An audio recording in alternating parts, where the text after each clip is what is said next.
Flood watch to millions in South Florida as families struggle to pick up the pieces. Record heat builds across the country and moves east, millions already feeling the impact. And Princess Catherine returns to the spotlight in royal fashion. First, more than 4 million people still under a flood watch from Miami to Fort Lauderdale. Local authorities pumping trillions of gallons of water out of neighborhoods. More than 200 rescues reported. And across the country, another threat. As the heat dome rapidly spreads from the southwest, Phoenix hasn't had a day below 100 degrees since late May.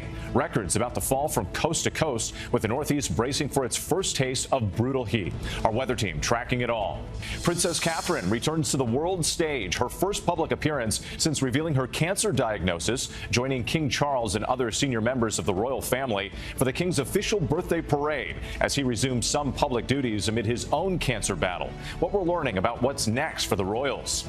The terrifying ride, dozens of people trapped upside down at an amusement park in Oregon. How first responders were able to get them to safety after nearly 30 minutes.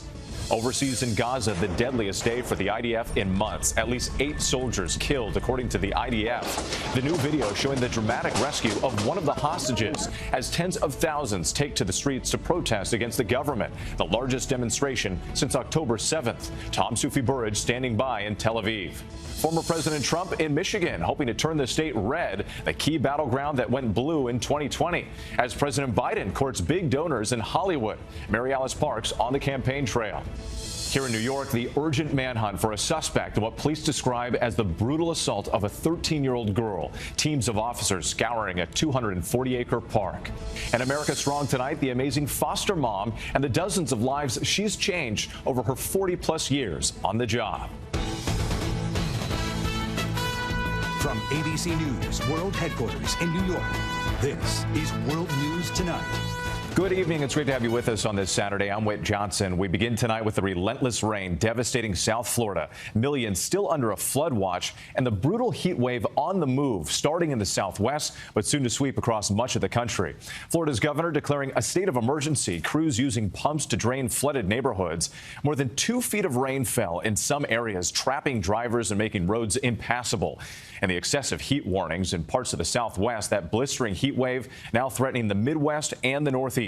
And it could lead to a record-breaking stretch of heat for dozens of cities. We'll have the timing and the forecast in just a moment. But first, ABC's Faith Abubey leads us off from Florida again tonight. Tonight, more than 4 million people still under flood watch in South Florida. The area only now emerging from the nightmare of days of relentless rains. More than 200 rescues from floodwaters this week, according to local reports. Nickerson Dorsonville says this was the worst flooding he's seen in his North Miami community in 14 years. And this was just rain. This wasn't the hurricane, and rain caused all this trouble. Over 2 feet of rain falling just this week. Storm drains overwhelmed the water with little to no place to drain off. And crews have been out across the city in vehicles just like this one with the bypass pump, draining water out of flooded neighborhoods through these catch basins and redirecting them elsewhere where they can flow into the main waterways.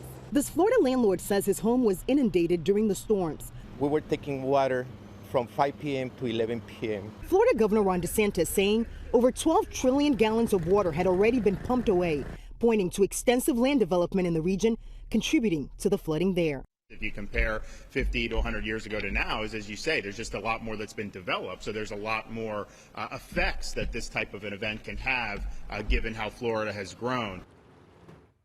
And the rain has let up here. Just hours ago, this road was completely flooded all the way down. The water has significantly receded. Residents here are looking forward to that flood watch expiring tonight. And which meteorologists say this was a 25-year event, meaning only a 4% chance of a storm like this in any given year. Whit. Truly has been relentless. Faith Abubey, thank you. Let's get right to ABC meteorologist Samara Theodore. And Samara, as the rain moves out, the dangerous heat is moving in across the country. That's correct, Whit. Now, we know in the Southwest they've been roasting now for a couple of weeks down there. Phoenix, Tucson set to hit triple digits once again on Sunday, even places like El Paso. As we take a look, this heat starts to expand towards the east. So 95 degrees in Atlanta Sunday afternoon, finishing your weekend farther north in the low to mid 90s. This heat dome then moves into the northeast. So places like Boston will hit 92 degrees on Tuesday. Meanwhile, Chicago pretty close to 100 by Monday afternoon, even in New York City, ending off the week in the mid-90s. As a result of this heat, many National Weather Service offices stretching from Pittsburgh, Pennsylvania, down to Charleston, West Virginia, have issued an excessive heat watch. Now, Monday through Friday, every single day next week, Pittsburgh could break a daily record high, with these temperatures really shooting in the upper 90s to around 100 degrees. We know you'll be tracking it all tomorrow on GMA. Samara, thank you so much.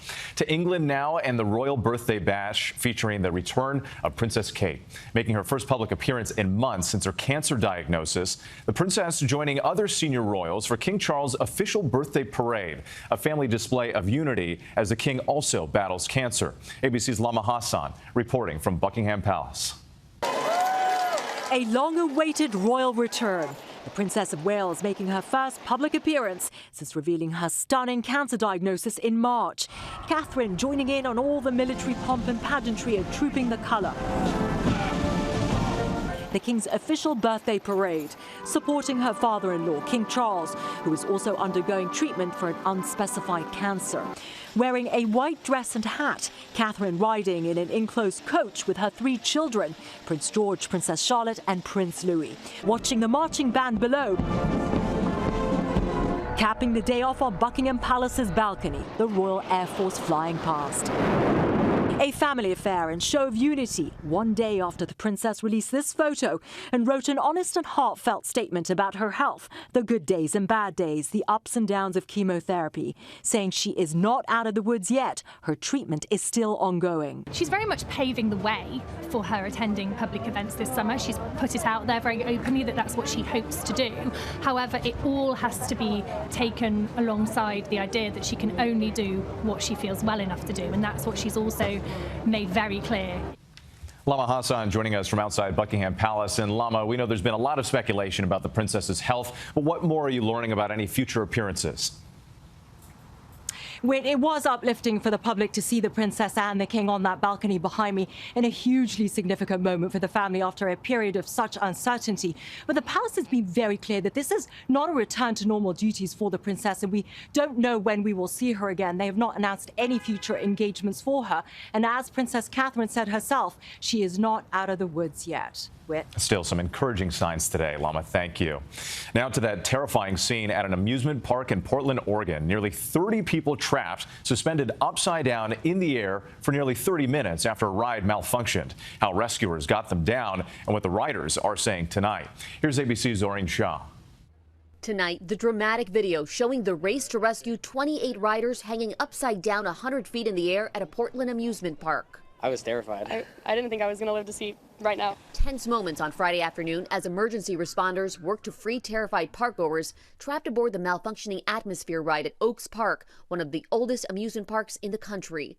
Riders stuck for nearly 30 minutes before firefighters and park staff were able to manually override the system and safely return them to the ground. I was just so overwhelmed and everything. I gave her the biggest hug. Authorities said one person with a pre-existing medical condition was taken to the hospital as a precaution, but otherwise reported no injuries. Just last year, our crews were down here with our high angle group and trained and drilled specifically on this ride. So they were very well versed with a pre-plan of what actions to take. The ride has been in operation since 2021, and park inspection records show no previous safety problems. The most recent inspection just 3 months ago. Tonight, relief for those who fear the outcome might be much different. It's a really heartfelt moment, in a weird way. It's really pure almost, because everyone's confessing what they want to say for their last words.